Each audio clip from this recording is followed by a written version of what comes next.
In this episode, we practice a skill that separates memorization from true exam readiness, choosing the right task when you are dropped into a realistic situation. The hardest part of cross-domain thinking is that real problems do not arrive labeled by domain. And in the exam, you are often being tested on whether you can recognize what kind of work is needed next. Beginners sometimes study tasks as isolated definitions, but that approach fails when a scenario contains privacy concerns, vendor concerns, model behavior concerns, and governance concerns all at once.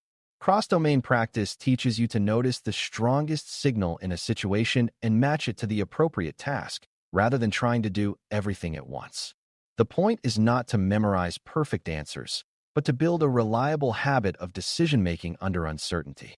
When you can choose the right task first, you reduce chaos and you create a clean path for controls, evidence, and oversight to follow. Before we continue, a quick note. This audio course is a companion to our course companion books. The first book is about the exam and provides detailed information on how to pass it best. The second book is a Kindle-only ebook that contains 1,000 flashcards that can be used on your mobile device or Kindle. Check them both out at cyber.author.me in the Bare Metal Study Guide series. A useful way to approach scenario thinking is to imagine you are standing in front of a messy whiteboard and your job is to decide what to do first.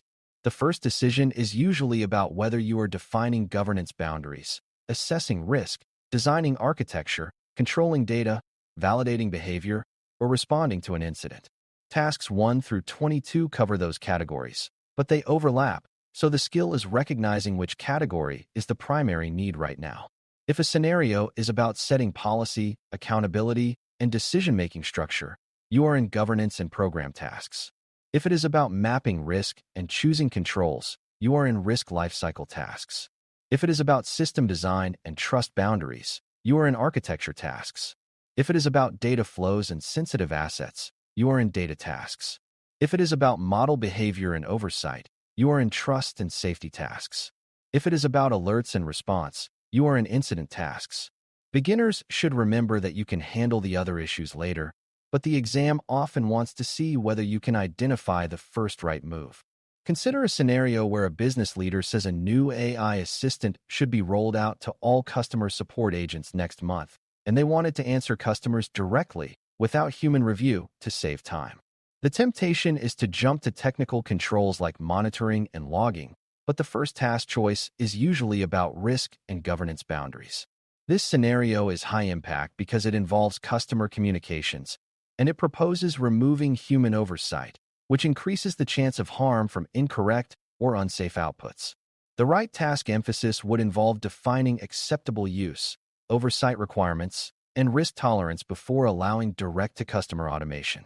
You would also want to align with privacy and data handling requirements if customers might provide personal information. After governance and risk boundaries are clear, you would move into architecture decisions and control design to enforce those boundaries. The key practice here is recognizing that the primary task is not building a feature, it is determining whether the use is acceptable and what oversight must exist. Now consider a scenario where a development team quietly connects a public AI service to an internal document repository so the model can answer employee questions faster, and they do it without telling security. This scenario signals shadow systems and uncontrolled data flows, which is an architecture and governance problem, not just a technical problem. The first task choice is often to integrate the AI architecture into enterprise architecture and eliminate unapproved pathways, because an uncontrolled connection can cause data leakage and violate policies. You would also need to manage vendor risk, because using an external service changes trust boundaries and contractual expectations. Data pipeline control is also central, because internal documents may contain sensitive information that should not be sent externally. The practice move is to recognize that the immediate task is to bring the system back into governed architecture with clear trust boundaries and data flow documentation. Once visibility and governance are restored, you can then apply more detailed controls like access restrictions, logging, and monitoring.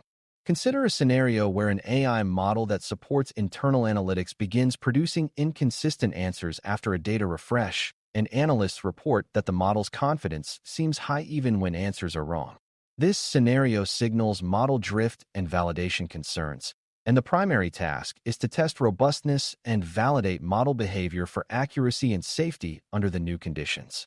Data pipeline lineage is also relevant because you need to trace what changed in the data refresh and how it influenced the model. It would be a mistake to treat this as only a user training issue because the system's behavior changed and needs evidence-based investigation. The right task choice is to rerun validation checks and compare results across versions, then tune controls or roll back if necessary. Monitoring may have helped detect the drift, but the key task now is response and remediation through validation and controlled change management. The practice here is recognizing that the model's behavior shift is the signal that moves you into Task 22 related validation and Task 20 related robustness response. Consider a scenario where a vendor notifies you that they had an incident involving unauthorized access to their environment, and you use their AI service for internal content summarization. This scenario signals vendor oversight and incident response coordination. The primary task choice is to use the vendor incident notification as a trigger for your internal incident response process, because you need to assess whether your data was exposed and what actions are required. You also need to verify vendor controls through evidence and contract terms, because the incident raises questions about whether they met obligations and what remediation they are providing. This is not the moment to redesign your whole architecture immediately, although architecture changes might follow later. The first move is triage and scope. What data could have been affected, what accounts or connections were involved, and what containment steps are needed on your side, such as rotating keys or restricting access. The practice is recognizing that the vendor incident is not just a vendor management topic. It is an incident response topic that triggers cross-domain coordination.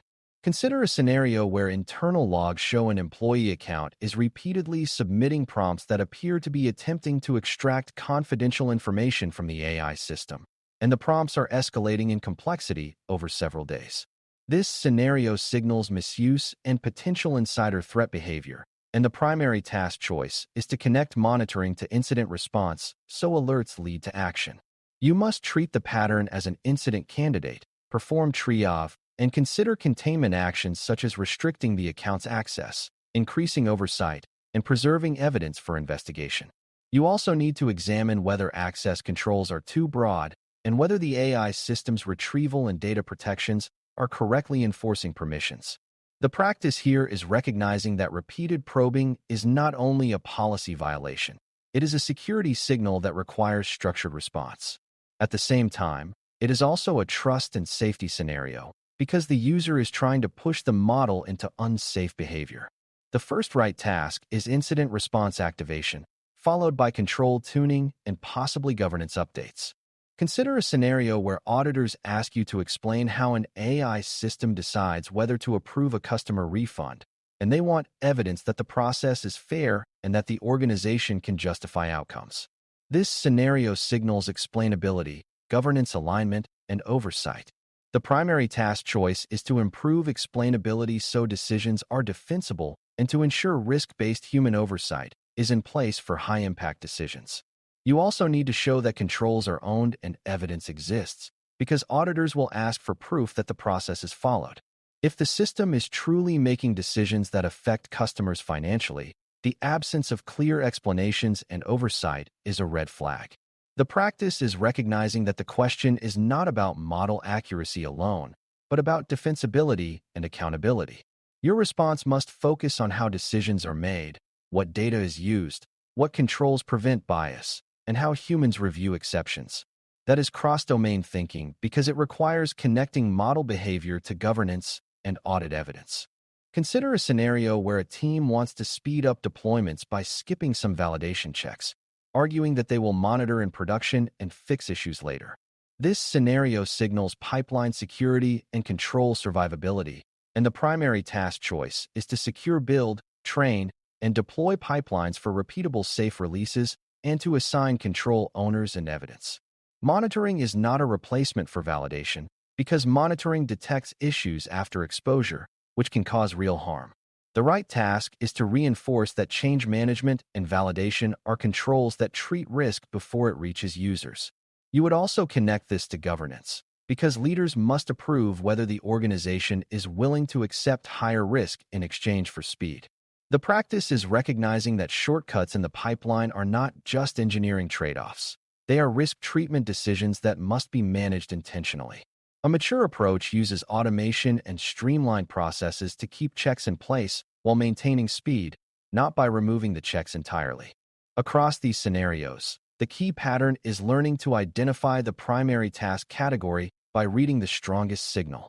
If the scenario is about who decides and what is acceptable, you choose governance and risk tolerance tasks first. If the scenario is about what could go wrong and which controls to apply, you choose risk lifecycle and testing tasks. If the scenario is about system connections and trust boundaries, you choose architecture tasks.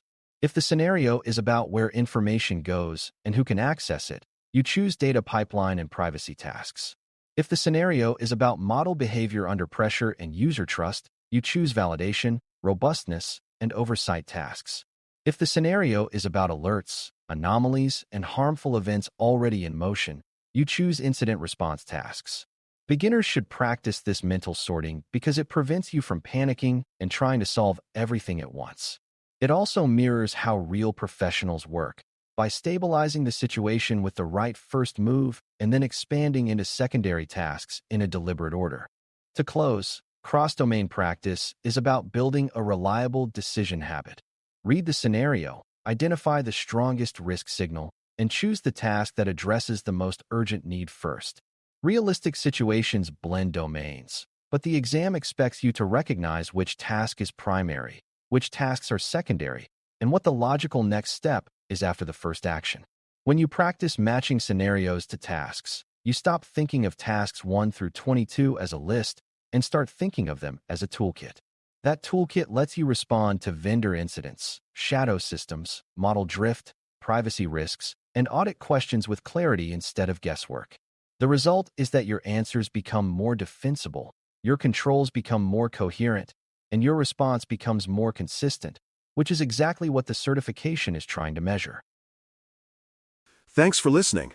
For more audio courses, daily newsletters, and more, please visit baremetalcyber.com.